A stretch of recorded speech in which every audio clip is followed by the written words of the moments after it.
Okay, in this video we're going to go over how to free up the fascia or connective tissue.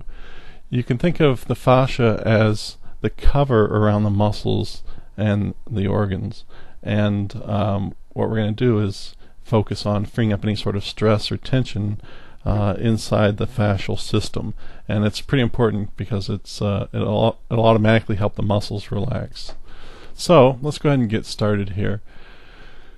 To begin with, let's find the two hip bones here, and the very pointy part here is called the as-is, or the anterior superior iliac spine, and in between those is a sheet of connective tissue or fascia called the pelvic diaphragm. So once we find our landmarks here, then we're going to take the bottom hand and right along the same line that you found the pointy hip bones here, we're just going to slide my bottom hand or your bottom hand underneath, and you actually just want to cradle the sacrum and tailbone. And with the top hand, using the little pinky side, we're going to come down and find the top edge of the pubic bone right here. And we're going to be just above the pubic bone. And then once you find that pubic bone, then just bring your hand back down. And your whole goal here is to blend with the tissue.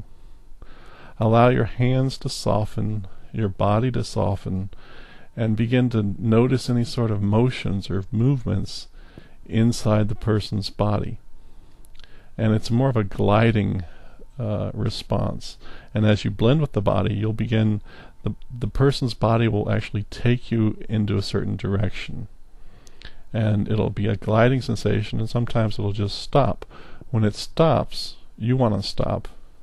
And what will happen is that area will soften and release. And it's kind of a nice it's like an unwinding motion that you're going to be feeling here.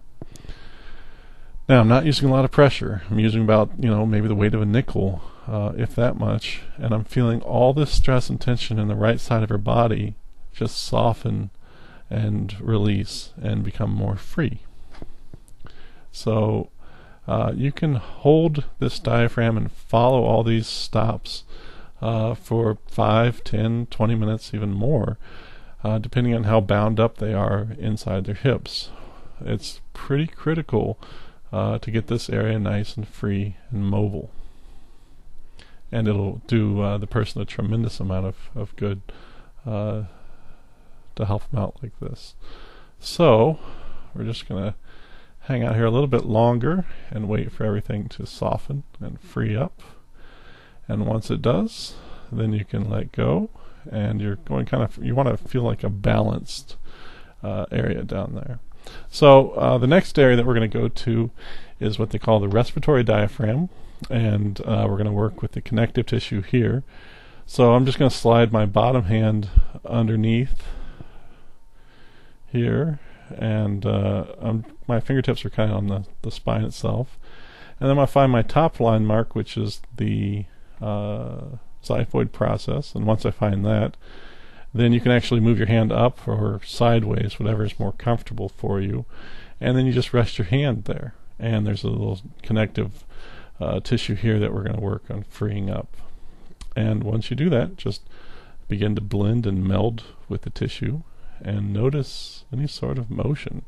In this case, it looks like a counter or a clockwise motion with my top hand, and my bottom hand is rotating, it looks like counterclockwise.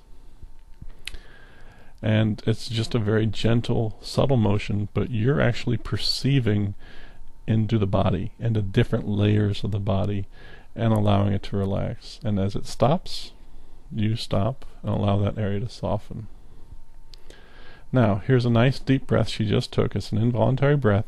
That's a sign of tissue release.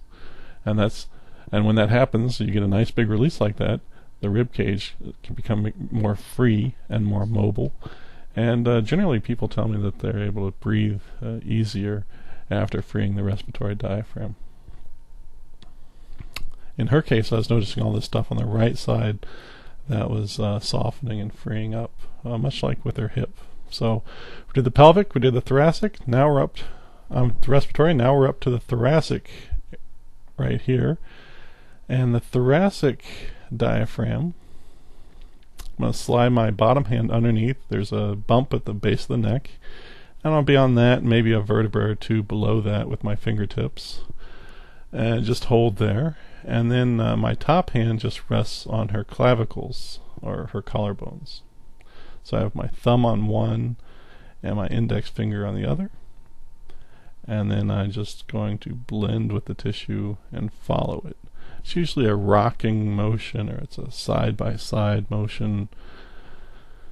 Sometimes it's a rolling motion, and just allow it to soften. In this case, I feel all this stress and tension in her right shoulder begin to soften and free up. Now, I'm not using downward pressure. I'm moving more superficially in terms of my pressure and the gliding motion along the surface. And we're just going to let all this stress and tension in her right side, which seems to go along with her hip and her rib cage, begin to soften and free. And as it does, you'll see the clavicles, or you feel the clavicles or collarbones begin to spread out laterally. And it's important to do this thoracic diaphragm before we show you the next technique, which is called freeing the head. So it's a good idea to make sure this is nice and free and open.